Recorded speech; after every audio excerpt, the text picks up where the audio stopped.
യുപിയിൽ മരിച്ച മലയാളി ഡോക്ടർ അഭിഷോ ഡേവിഡിന്റെ മൃതദേഹം തിരുവനന്തപുരത്ത് എത്തിച്ചു.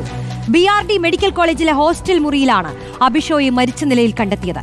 വിശദമായ അന്വേഷണം വേണമെന്നും മുഖ്യമന്ത്രിക്കും പ്രധാനമന്ത്രിക്കും പരാതി നൽകിയിട്ടുണ്ടെന്നും യുവാവിന്റെ ബന്ധുക്കൾ പറഞ്ഞു.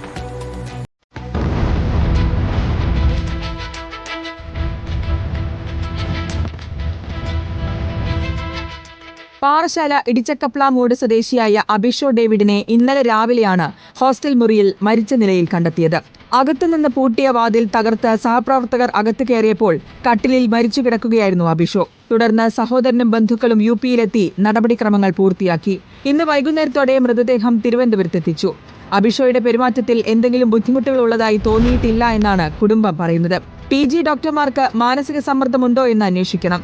വിശദമായ അന്വേഷണം വേണമെന്നും ബന്ധുക്കൾ ആവശ്യപ്പെട്ടു. പോലീസിന്റെ പ്രാഥമിക നിഗമനത്തിൽ ആത്മഹത്യ എന്നാണ് വിലയിരുത്തൽ. പക്ഷേ 19-ാം തീയതി നാട്ടിലേക്ക് വരാൻ ടിക്കറ്റ് ബുക്ക് ചെയ്ത അഭിഷോ എന്തിന് ആത്മഹത്യ ചെയ്തു എന്ന ചോദ്യമാണ് ബന്ധുക്കൾ ഉന്നയിക്കുന്നത്. ഇന്ന് വസതിയിൽ എത്തിക്കുന്ന മൃതദേഹം നാളെ രാവിലെ 10 മണിയോടെ വീട്ടുവളപ്പിൽ സംസ്കരിക്കും. റിപ്പോർട്ടർ, തിരുവനന്തപുരം.